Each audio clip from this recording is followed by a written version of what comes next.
Welcome sa Love and Chess YouTube channel! Ngayon, gagawa tayo ng tuna sisig.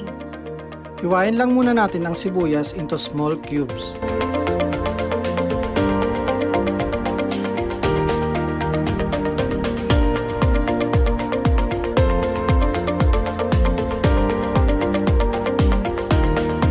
Ngayon, maghiwa naman tayo ng 2 pirasong bawang into small cubes.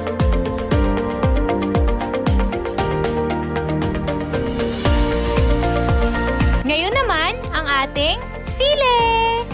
Hihiwain naman natin ito ng manipis paslan.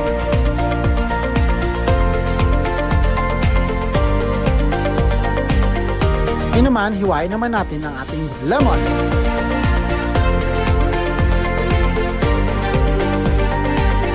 Magpainit naman tayo ng mantika sa isang pan. Unahin nating igisa ang ating bawang.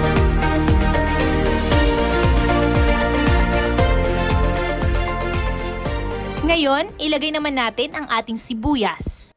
NETIPEEPZ, naamoy nyo na ba ang bango ng ating ginisa?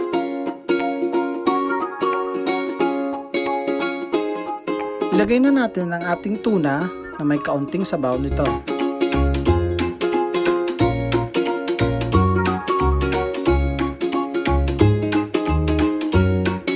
Ilagay na natin ang 1 tablespoon na lemon.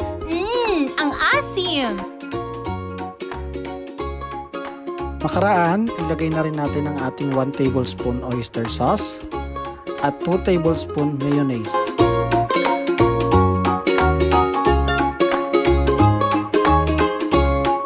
I-simmer lang natin ito for about 2 minutes, then i-add na natin ang ating paminta.